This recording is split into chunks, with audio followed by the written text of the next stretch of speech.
আমাদের মানব জীবনটা সত্যিই কিরকম অদ্ভুত, তাই না? প্রত্যেক দিন এইটা ভেবে দিন কাটাতে হয় যে আমাদের আগামীকাল কি হবে, এবং প্রত্যেক দিনই নতুন যুদ্ধে আমাদের লড়াই করতে হয়। আচ্ছা, যেখানে আমাদের জীবনের কোনো দাম নেই সেখানে আমরা মানুষের দাম কেন খুঁজতে যাই? হয়তো আমরা অবলা মানুষ এবং সমস্তটা কিছু জানি যে একদিন সব কিছু শেষ আছে, সেই ভেবেও আমরা মানুষকে কতই না ভালোবেসে ফেলি এবং কতই না আপন করে ফেলি। আমরা প্রত্যেকেই জানি যে প্রত্যেকটা মানুষ সবসময় এক থাকবে তার কিন্তু কোনো রকম মানে নেই। যখন আমাদের যাকে যেইটুকু দরকার আমরা তাকে জীবনে সেইটুকুই প্রায়োরিটি দিতে পারি। তবে খুব কম মানুষই এমন আছে, 100%, প্রায় 1% এমন মানুষ আছে যারা কিনা শেষ অবধি থেকে যায়। যাই হোক, যারা শেষ অবধি থেকে যায় তাদেরকে আমি মন থেকে অনেক শ্রদ্ধা করি।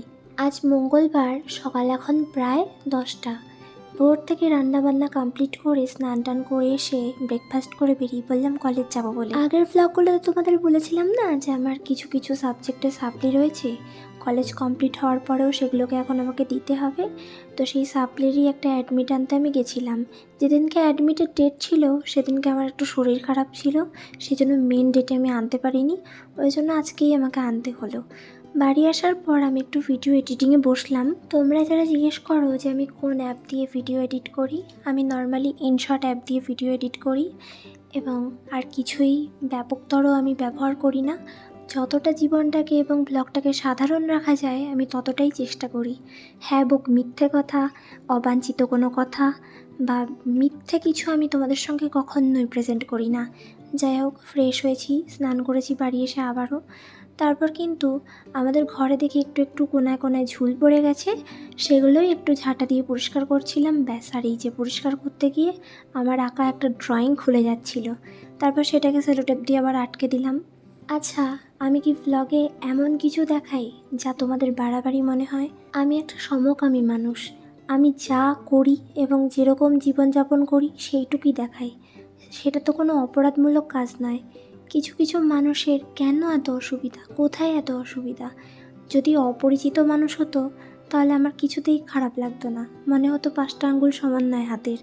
কিন্তু আমাদের নিজের মানুষ যখন আমাদের আঘাত করে তখন আর সত্যিই এই পৃথিবীতে মনে হয় না যে দ্বিতীয় কারোর সাথে বন্ধুত্ব করি বা কারোর সাথে সম্পর্ক টিকি। যেসব মানুষদের আমরা ভালো চাই, মন থেকে বন্ধুত্ব করি, যাদের পাশে আমরা থাকতে চাই, তারাই একদিন বুঝিয়ে দেয় যে আমাদের জীবনে ভালো থাকাটা তাদের একদমই পছন্দ নয়। অনেক প্রমাণ আমি এই কদিনে পেয়েছি।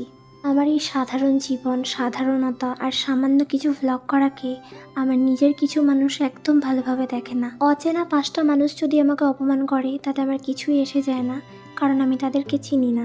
তবে দিনের পর দিন, বছরের পর বছর ধরে যাদেরকে আমরা চিনি, তারা যদি হঠাৎ করে আঘাত দেয় এবং এটা বুঝিয়ে দেয় যে আমি ভালো আছি তাতে তার ভালো লাগছে না, আমি যদি দুঃখে থাকি, কষ্টে থাকি, অপমানে থাকি তাহলে তাদের ভালো লাগছে, তখন সত্যিই মনে হয় না যে জীবনে কারোর সাথে বন্ধুত্ব করা দরকার। ভিডিওটা আপলোড করতে এই জন্যই দেরি হয়ে গেল, আমি ভাবছিলাম যে আমার সামান্য ভ্লগটুকুকে নিয়ে বা এই ছোট্ট ঘটনা, ভ্লগ তো কোনো অপরাধমূলক কাজ নয়, ভ্লগ হচ্ছে আমাদের জীবনের প্রত্যেক দিনের ঘটনা, ভ্লগ হচ্ছে আমাদের জীবনের প্রত্যেক দিনের এক সত্যতা, যেটা কিনা আমরা ভিডিওর মাধ্যমে, মিউজিকের মাধ্যমে সুন্দর করে ফুটিয়ে তুলে রাখার চেষ্টা করি।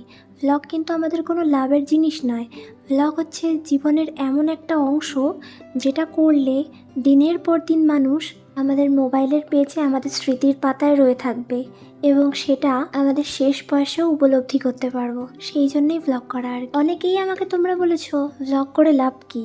তাহলে আমি একটা কথা বলি তোমাদের, তাহলে তোমাদের এই জীবনটা রেখে লাভ কী? তোমরা তো একদিন মারাই যাবে, শুধু শুধু তোমরা কেন বেঁচে আছো?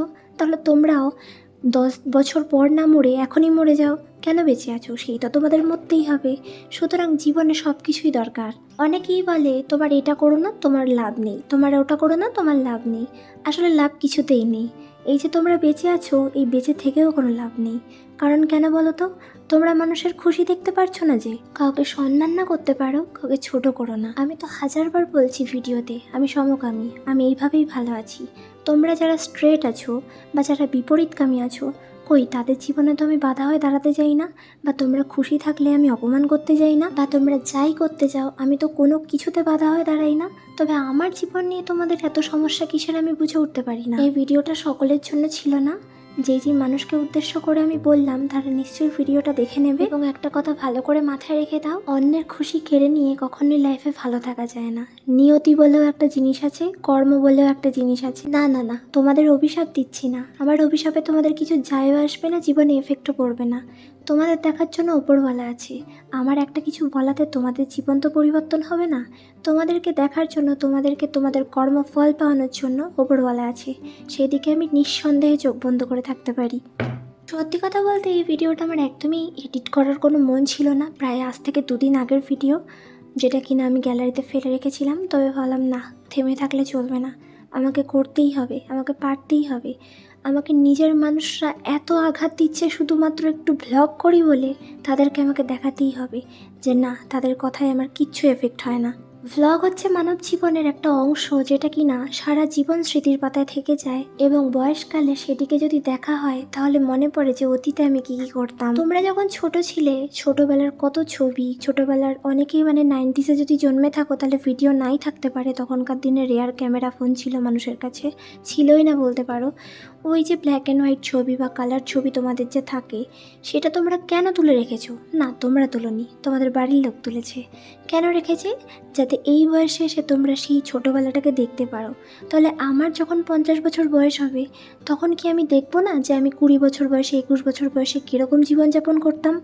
আমাকে এবং আমার ব্লগকে তোমাদের ভালো নাই লাগতে পারে, আমার থেকে দূরত্ব অবলম্বন করো, কিন্তু আমার জীবনটাকে অবনতির পথে ফেলে দেওয়ার কথা ভাবলে ওপরবেলা তোমাদেরই দেখে নেবে। আমি তো কখনো কারোর ক্ষতি করি না, সুতরাং আমাকে দেখার জন্য ওপরওয়ালা আছে।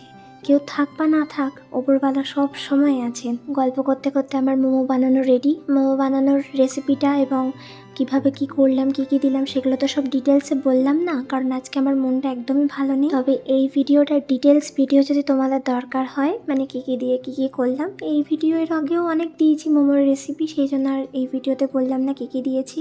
যদি তোমাদের লাগে তাহলে জানিও। ভিডিওটা এখানেই শেষ করি। সকলে ভালো থাকবেন, সুস্থ থাকবেন, টাটা।